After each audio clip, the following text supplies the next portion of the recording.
feedback, you know, please do not curse. You can curse on me. It's okay. There you go. One of these two gonna be talking smack all the way to the bank. It's Shoyo James versus Mr. E. Welcome to Grand Finals here at the Forge, Season 1, Episode 3. To Smashville we go for game number 1. We almost got a 10-second shield break there. Ooh, this is already spicy. Unbelievable. Shoyo James and Mr. E as even can be. However, Chrom and Lucina, I know other people have thoughts about their matchup. I would think that Lucina, just in general, more well-rounded character, at least more evenly rounded character. I mean, I'm trying to think of the matchup, and all I'm thinking of are take your daughter to birthday jokes. And that's what can happen when you've been up for, 14 hours. I was drinking. Sorry. I'm sorry. Unbelievable, Clam Hat. Honestly, no, I won't finish that. Fair enough. Mr. E wants to finish this stock from Shoyo James. Forward throw. Okay, okay.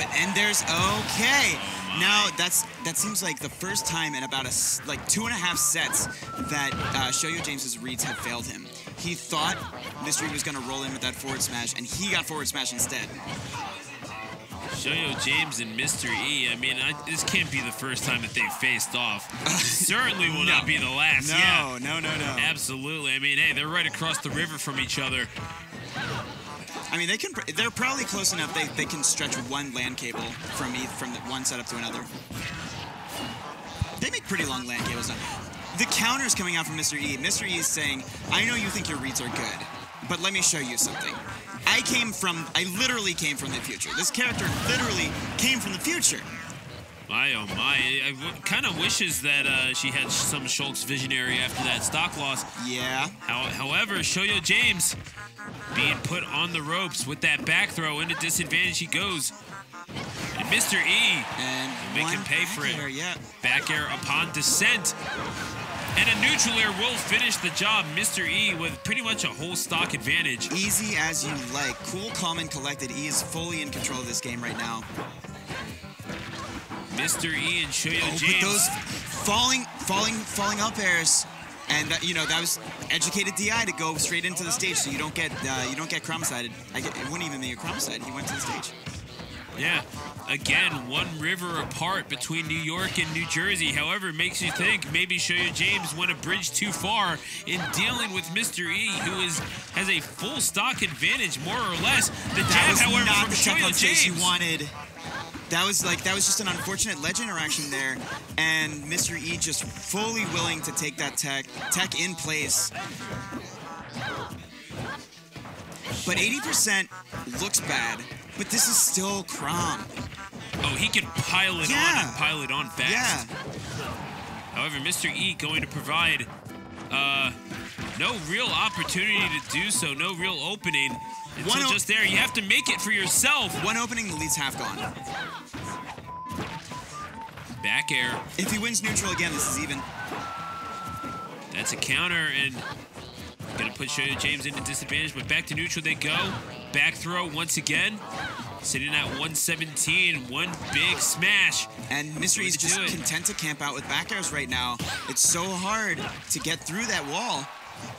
But going off stage, 91% Lucina's a kill percent. Both players are. 101 now. This is within both of their grasp. The next haymaker will win it. Shoyo James sitting in the shield. Caution coming out. Oh my, Mr. E. He drifted back and he killed himself with a DI. That is not the sort of mistakes you want to be making in grand finals of a tournament, specifically out of loser's side, and Mr. E will go up 1-0 as a result. And Mr. E definitely made a fatal mistake in that first set too, specifically on that, I believe it was the second stock, where he wound up almost pretty much killing himself. Yeah. And, it wasn't an SD by any stretch of the imagination as we go to Town and City for game 2.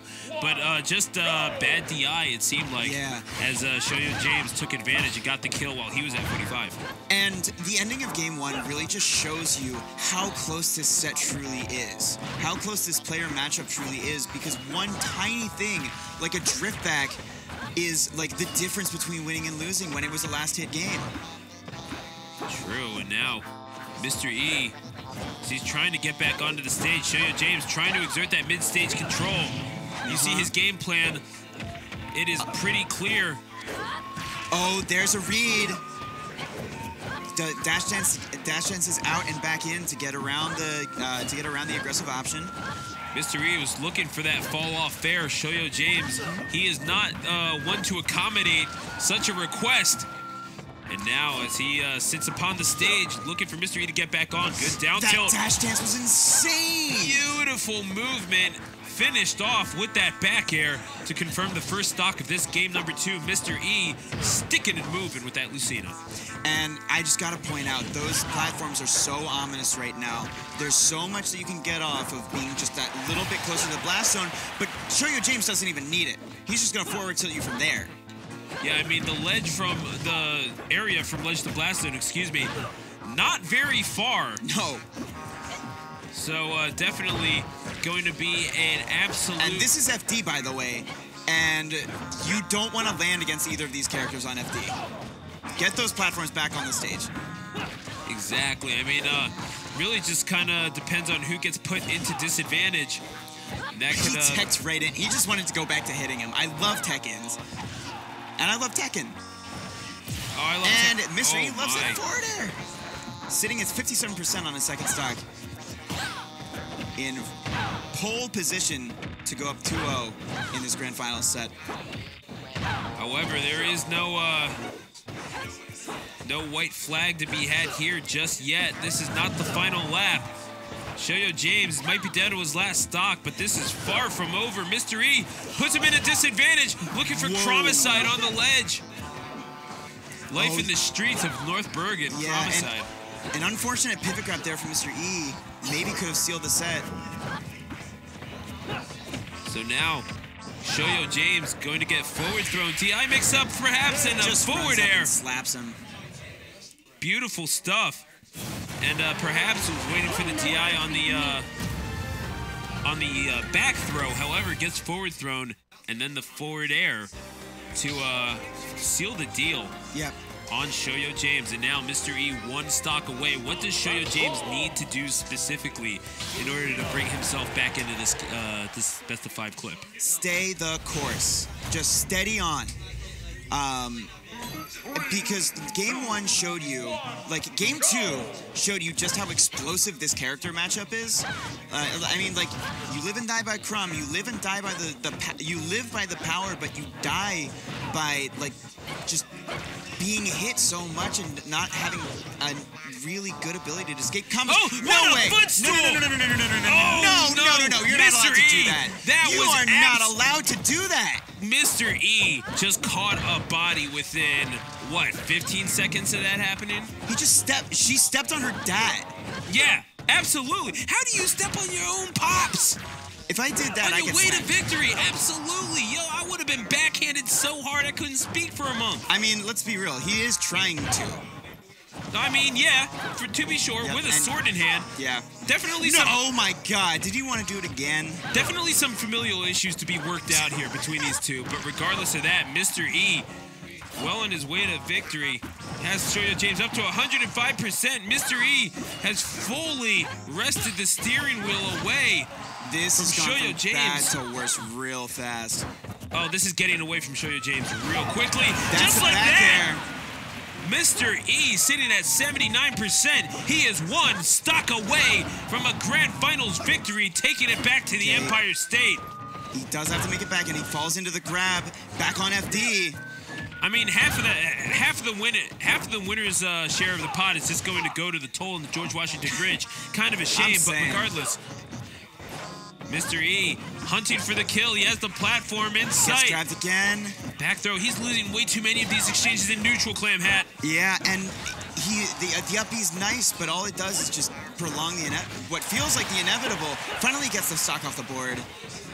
And we're going to have to see some of those. We're going to have to see some of what we saw from James at Frostbite. Indeed, and it's going to have to be a reverse 3-stock here at that, Clam Hat. This is about as close to Dunzo as you could possibly be. Shoyo James. Up there. It's and not that one. back air just barely he's alive survives. with the jump. 1 HP on this Chrom. Seriously, I mean, rolled to save against death. You would have to say He's to gonna need confuse a the natural analogy a 20. little. Indeed. You gotta roll your crit, Shoyo, if you're gonna do it now. And just gets the those pummel. pummels. It's free damage. Forward throw once again. Shoyo James not falling for that twice. Remember, that's how game 2 ended. And now, is that it? Falling It up did, there. it Yes, is. it is. Mr. E, the Empire, extends into North Jersey, and Mr. E is champion of the Forge, Season 1, Episode 3. And it feels like a very fitting conclusion. It's, you know, this is billed as a season with episodes, and what are we getting from this tournament? We're getting storylines. We're getting shifts in the power structure of Tri-State right now. Like this tournament, all these tournaments going on right now, every single one has ramifications for PR. It has ramifications for future tournaments. It has ramifications for everything. And what we saw, I mean, just even going back as far as last week to Collision, New York showing up in a very big way. People like Sinji. I mean, lest we forget what Frozen did at that tournament. Oh my goodness. I don't want to forget what Frozen did. New York is making their presence known in a very big way, and indeed extending in to the Forge and taking some of the prize money away from Jersey's one of Jersey's finest, Shoyo James. Right. Definitely something to be proud of. Mr. E coming back from a little bit of adversity at Collision to take home the prize of one of Master Hand Gaming's monthlies. He's saying I haven't gone anywhere. I have the ability to win when I want. Absolutely. All right. I'm going to hop off so that Mr. E can get interviewed. I hope you had a wonderful time tonight, and I will see you all later. Absolutely, at @clamhat_. And folks, if you want to test your mettle against some of Jersey's finest unranked players, the Season 2 Platinum Starcadian happening April 20th, 2019. Smash.gg/Starcadian for more information. That's happening in Howell, New Jersey. Joining me at this time, folks, is the one, the only, the champion of Season 1, Episode 3 edition of The Forge, Mr. E. Congratulations. Thank you, man. Appreciate it. So take us through that. Take us through what you saw leading up to the grand finals, because you had to go through some pretty stiff competition. Obviously, well, you see my tag. I guess technically my teammate Juice.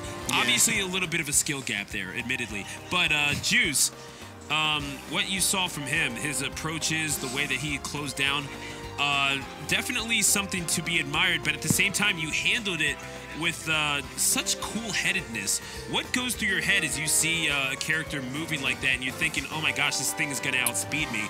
What's your approach? So Juice actually beat me the last time we played. He beat me at Collision, and I definitely made sure I rewatched our set and tried my best to figure out like what not to do and like what not to. So basically my mindset versus him was just like, all right, no matter what, don't get nair, down beat, just try your hardest to avoid that. But I also know that he can cross my shield up pretty safe with forward air, because like he'll like run up and he'll just like forward air my shield and then he'll like cross me up. But if I try to like short hop back air out of my shield, I won't be able to hit him most of the time. So I told myself to just stay in shield more, like don't just act out of it because he hits my shield, you know, because then he'll just get a free punish on me. So I just basically tried to just keep it really calm and cool, and I just tried to watch out for like the basic stuff. Like I didn't want to get down beat when I had him on the ledge. I knew that I would be dead, and just like little things like don't roll in here, and I just tried my best to just stay calm during all that. So yeah, you know, we had some close games. That last game versus Juice was very, very close. I still don't know how my back air shield won. I don't know, so but we got it. Man. We got it, so happy about that for sure. So take us through grand finals, a 3-0 victory over Shoyo James, one of Jersey's premier talents.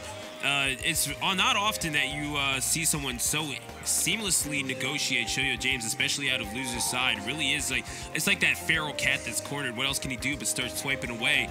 But you handled that so calmly, so coolly. Yeah. And it actually, I actually drew a parallel on commentary to a person that you are very familiar with, DeBuzz. Yeah. The way that he handles situations. And it's very, it's not necessarily flashy, very meat and potato stocks, but sometimes that's what you need in order to win these tournaments. What is your mindset? And how would you draw that comparison between you and DeBuzz with how you handle competition? Do you find a similarity, or? You know, there might be a similarity, even though I feel like me and DeBuzz are kind of like two totally different type of players. We probably have two different types of mentalities and stuff. Lots of times we'll talk and like I'll tell him something and he'll be like, "What? Like how do you think like that?" And you know, so I don't know. My mindset this tournament was I just wanted to make sure that I played with not doing the same bad habits that I did before, you know. So this is actually like my 4th tournament in a row that I've been to. I think this week, 3rd or 4th. And after every tournament, I'm making sure I'm like, okay, I need to stop doing this, stop doing that. And this tournament, I just wanted to make sure I actually, you know, implemented what I saw was, you know, like I wanted to implement everything I learned from like these past weeklies and stuff. So yeah, I'm very happy that I actually finally won like a good tournament, you know. I will say this, you and Dabuz definitely share the same sort of level-headedness, that calm under pressure that allows people to succeed under pressure, and that was very evident here tonight in North Bergen. One final question I have to say. Yeah. You see people all around you doing so many big things. Obviously, what we know about Dabuz as of late, this is great for him. And of course, New York making such a big splash at Collision. We were talking about what Sinji did and what Frozen did finishing third place. We are popping off. Unbelievable. But I mean, not just what's next for you, but I mean, it seems like you are kind of the you're one of the faces of New York. You're one of the faces of Tri-State. What's next for New York as a whole, and what's next for you in particular? I mean, hey man, New York as a whole, like, you know, we're all destroying each other in tournament. We're getting each other better, and like, you know, New York is literally, I think, one of the strongest regions of the world. Like, I know we're one of the strongest regions in the world. You know what I mean? Every like last, you know, I got like I don't even think I got top 8 last, you know what I mean? So it's all about we're all helping each other get better and playing with each other. And we got lots of more city players coming out to Long Island events, and you know, because we come out to the city, so we're able to play with each other a lot more. And yeah, you know, we're all just playing, and you know, we all want to be the best. So that's just, you know, we all want to be the best, and the only way to do that is to lose. You know, you have to lose to get better. That's just how it works. And it's encouraging for me, I'll say that. Yeah, you know, it's just how it is. But yeah, you know, I'm ready, yo. So like I'm ready to start going in a lot more. So like we'll see how these next few tournaments go for sure. Very excited to continue. You know what? You might learn by losing, but we certainly learned a lot about you and your victory. Congratulations, Mr. E. Thank you, man. I appreciate it. Also, do you mind real quick? No, absolutely. All right, but yo, MRESSB on everything. So YouTube, just type in MRESSB, hit that young sub. I appreciate it. I'm uploading so much more YouTube content, so check me out. Also, twitch.tv/MRESSB as well. So shoot me them follows, guys. Absolutely. Hey, you know what? I'm going to do that on the way home. Not while I drive, mind you. I'm going to be sitting in a parking lot at White Castle, basically. Just kind of scrolling through that stuff. But, folks, that's going to do it for us. You can actually follow me on Twitter and Twitch as well at Stu the Announcer. If you want to see some suboptimal gameplay from a subpar caster, that's where you go. And it's always appreciated, your viewership. Thank you for watching wherever you may be in the world.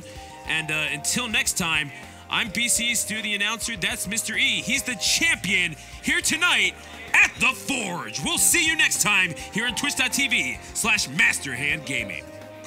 Awesome.